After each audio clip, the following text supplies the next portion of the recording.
ಸತ್ಯಮ್ಮ ಮತ್ತು ಶ್ರೀ ತಿರುಮಲ ನಾರಾಯಣಸ್ವಾಮಿ ದೀಪೋತ್ಸವ. ಹರಳಹಳ್ಳಿ ಗ್ರಾಮದಲ್ಲಿ ನಡೆದ 10ನೇ ವರ್ಷದ ತಂಬಿಟ್ಟು ದೀಪೋತ್ಸವ. ದೇವಸ್ಥಾನದಲ್ಲಿ ವಿಶೇಷ ಪೂಜೆ ಸಲ್ಲಿಸಿದ ಭಕ್ತಾದಿಗಳು. ಅಲಂಕಾರ ಸಲ್ಲಿಸಿ ದೀಪಗಳನ್ನು ಬೆಳಗಿಸಿದ ನಾರಿಯರು. ಚೌಡೇಶ್ವರಿ ದೇವಿಯ ಮೆರವಣಿಗೆ ಮಾಡಿ ಪೂಜೆ ಸಲ್ಲಿಸಿದ ಗ್ರಾಮಸ್ಥರು. ಗ್ರಾಮದಲ್ಲಿ ಸಡಗರದಿಂದ ಕಾರ್ಯಕ್ರಮ ನೆರವೇರಿಸಿದ ಗ್ರಾಮಸ್ಥರು.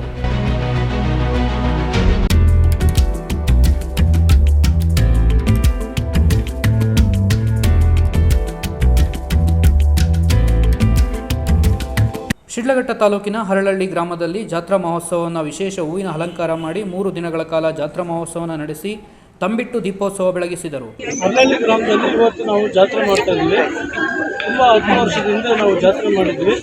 ಈಗ ಎಲ್ಲ ಮುಖಂಡರು ಸೇರಿ ಊರಲ್ಲಿ ಎಲ್ಲ ಮಾತಾಡಿ ತುಂಬ ದಿನಗಳಿಂದ ಏರ್ಪಾಡು ಮಾಡಿ ಇವತ್ತು ವಿಜೃಂಭಣೆಯಿಂದ ಜಾತ್ರೆಯನ್ನು ಏರ್ಪಾಡು ಮಾಡಿ ಸಾಗ್ತಾ ಹೋಗ್ತದೆ ಜಾತ್ರೆ ಕಾರ್ಯಕ್ರಮ.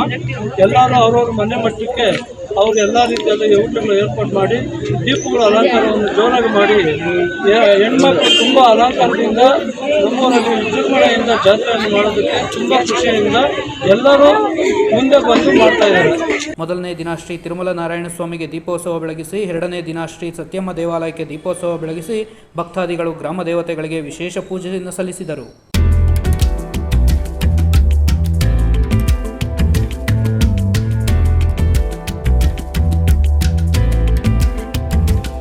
ಶಿಡ್ಲಘಟ್ಟ ತಾಲೂಕಿನ ಹರಳಹಳ್ಳಿ ಗ್ರಾಮದಲ್ಲಿ ಜಾತ್ರಾ ಮಹೋತ್ಸವವನ್ನು ವಿಶೇಷ ಹೂವಿನ ಅಲಂಕಾರ ಮಾಡಿ 3 ದಿನಗಳ ಕಾಲ ಜಾತ್ರಾ ಮಹೋತ್ಸವವನ್ನು ನಡೆಸಿ ತಂಬಿಟ್ಟು ದೀಪೋತ್ಸವ ಬೆಳಗಿಸಿದರು. ನಮ್ಮ ಹರಳಹಳ್ಳಿ ಗ್ರಾಮದ ಗ್ರಾಮ ದೇವತೆಗಳಿಗೆ ಮತ್ತು ತಿರುಮಲ ಸ್ವಾಮಿ ದೇವರಿಗೆ, ಆಂಜನೇಯ ಸ್ವಾಮಿಗೆ ಮಾಡಿ 10 ವರ್ಷ ಆಗಿತ್ತು. ದೀಪೋತ್ಸವವನ್ನು ಈ ವರ್ಷ ಅದ್ದೂರಿಯಾಗಿ ಮಾಡ್ತಾ ಇದ್ದೀವಿ.